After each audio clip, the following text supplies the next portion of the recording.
안녕하십니까, 이정화입니다. 네이버 블로그 유비쿼터스 행복하게 좋은 글을 연재하고 있는 작가 이정화입니다. 여러분에게 유비쿼터스 행복학과 행복한 나눔이란 주제로 오늘 특강을 하게 되어 기쁘게 생각합니다. 여러분, 오늘 하루를 떠올려 보시겠습니까? 아침에 눈을 뜨면서 어떤 생각이 먼저 드셨나요? 또 바쁜 하루가 시작이구나 라는 무거운 한숨이었을까요? 아니면 오늘도 감사하다라는 미소였을까요? 제가 만난 한 50대 여성분은 늘 가족을 위해 희생만 하다 보니 정작 자신은 늘 지쳐 있었다고 합니다. 그러던 어느 날 아파트 화단에 핀 작은 꽃을 보며 사진을 찍는 습관을 시작했다고 합니다. 그 순간부터 하루가 달라졌다고 말씀하셨습니다. 돈 한 푼 들이지 않았지만 그 습관이 그분의 마음을 환하게 밝혀주었습니다. 여러분, 행복은 멀리 있지 않습니다. 오늘 이 시간은 우리가 그동안 놓치고 있던 유비쿼터스 행복의 진실을 다시 찾는 여정입니다. 오랫동안 행복이란 무엇인지 탐구하고 유비쿼터스 행복학 시리즈라는 책과 블로그를 통해 독자들과 글로 소통해 왔습니다. 얼마 전 제가 강연에서 만난 한 여성분은 이렇게 말씀하셨습니다. 선생님, 저는 늘 재테크에 실패했다고 자책했어요. 그런데 책을 읽고 나니 제가 아이들과 함께한 여행, 남편과 보낸 저녁 식사, 친구들과의 모임이야말로 최고의 경험 투자였다는 걸 깨달았습니다. 그분의 눈빛은 정말 빛나고 있었습니다. 행복은 은행 통장과 증권 계좌 속 숫자가 아니라 우리가 어떻게 시간을 쓰고 어디에 소비하느냐에 달려 있습니다. 오늘은 여러분이 직접 주인공이 되어 내 삶 속 행복은 어디에 숨어 있을까라는 질문에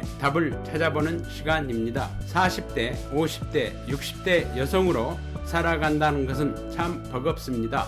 자녀 뒷바라지, 부모님 돌봄, 살림과 경제적 부담까지. 그러다 보니 내 행복은 언제나 뒷전이 됩니다. 저는 얼마 전 만나 뵈었던 40대 후반 여성분을 생생히 기억합니다. 그분은 가족을 위해 헌신하느라 본인을 위해서는 단 한 푼도 쓰지 않았다고 합니다. 하지만 결국 건강이 무너지고 나서야 깨달았다고 합니다. 내 삶에도 투자가 필요했구나. 그 뒤 그분은 작은 돈을 아껴 독서 모임에 참여하기 시작했습니다. 그 경험이 삶의 활력을 되찾게 해주었습니다. 우리가 행복을 잃는 이유는 바로 나중에라고 미루기 때문입니다. 그러나 행복은 지금이 아니면 결코 오지 않습니다.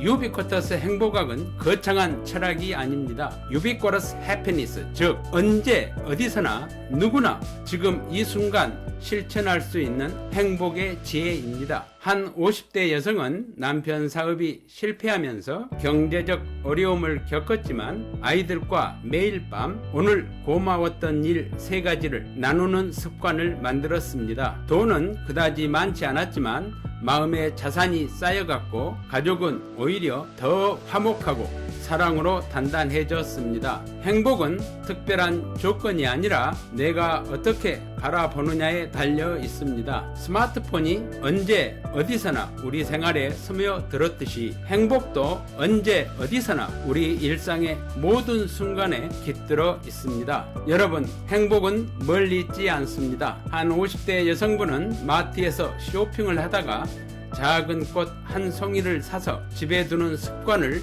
갖고 계십니다. 가족들이 집에 들어올 때마다 엄마, 집이 호텔 같아 라고 말할 때마다 마음이 행복으로 채워진다고 했습니다. 큰 돈이 드는 것도 아니지만 그것이 가족 모두의 일상에 행복을 불어넣는 경험이 된 것입니다. 이것이 바로 스마트한 소비입니다. 다른 사람에게 자랑하려고 구매하거나 소비하는 것이 아니라 가족의 미소와 추억을 남기는 경험에 투자하는 것. 이런 작은 선택이 삶의 벽을 높이고 가족 모두의 마음을 행복으로 가득 채워줍니다. 존경하고 사랑하는 여러분, 생각이 달라지면 삶이 달라집니다. 어떤 60대 여성은 남편의 은퇴 이후 생활비 걱정이 많았지만 주 1회 가족 영화의 날을 만들었습니다. 비싼 극장이 아니라 동네 영화관, 때로는 집 거실에서 영화를 보며 함께 웃고 이야기 나누는 시간이었습니다. 그분은 말씀하셨습니다. 여윳돈과 수입은 여전히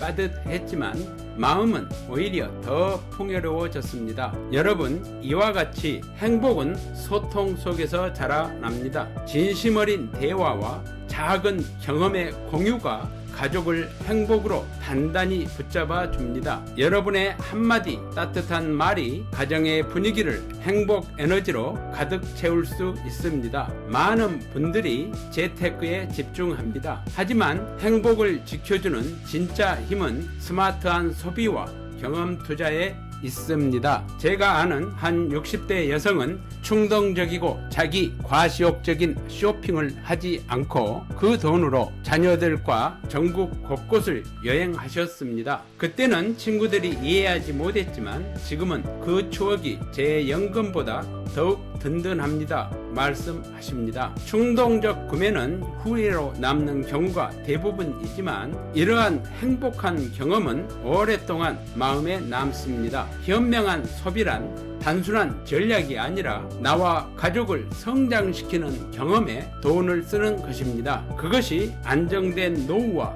행복의 씨앗이 됩니다. 여러분, 행복은 나눌수록 커집니다. 50대 여성 한 분은 매달 작은 돈을 모아 동네 아이들과 독서 모임을 열었습니다. 옷 한 벌 덜 사고 그 돈으로 아이들과 책을 읽으니 오히려 제 마음이 더 풍요로워졌습니다. 라고 말씀하셨습니다. 나눔은 꼭 돈이 아니어도 됩니다. 시간을 내어 이야기를 들어주는 것, 작은 관심을 나누는 것도 소중한 나눔입니다. 그것이 우리 삶을 더 풍성하게 하고 한 차원 높은 아름다운 나눔의 행복을 불러옵니다. 여러분, 행복은 복잡하지 않습니다. 다음은 유비쿼터스의 행복 실천 3단계입니다. 첫째, 오늘을 바라보며 오늘의 살아있음에 감사합시다. 둘째, 다른 사람과의 불필요한 비교와 불안을 내려놓읍시다. 셋째, 우리가 지금 가지고 있는 재물, 시간, 재능을 나누고 여성분은 매달 커피값을 줄여 여행 적금을 들었습니다. 그리고 가족과 1년에 한 번 국내 여행을 다녀왔습니다. 아이들이 그때 찍은 사진을 스마트폰으로 꺼내보며 행복해할 때 제 소비가 최고의 투자였다는 걸 느꼈습니다. 라고 말씀하셨습니다. 이와 같이 작은 습관 변화가 큰 행복을 만듭니다. 여러분도 오늘부터 이 세 가지를 실천해 보시기를 적극 권합니다. 존경하고 사랑하는 여러분, 우리가 찾고 있는 행복은 멀리 있지 않습니다. 지금 여기 여러분 곁에 이미 존재하고 있었습니다. 제가 만난 한 여성분은 남편 은퇴 이후 불안했지만 경험에 투자하자는 마음으로 친구들과 소박한 여행을 다녔습니다. 여윳돈은 점점 줄어들었지만 마음의 자산은 배가 되어 늘었고 그 덕분에 우울했던 시간이 희망과 기대감으로 바뀌었습니다. 오늘 이 강연이 여러분의 삶에도 작은 불씨가 되기를 바랍니다. 여러분, 이제 함께 외쳐보실까요? 행복은 유비쿼터스입니다. 지금 여기서 시작합니다. 나의 행복은 유비쿼터스입니다. 나는 언제 어디서나 무엇을 하고 있든지 행복합니다.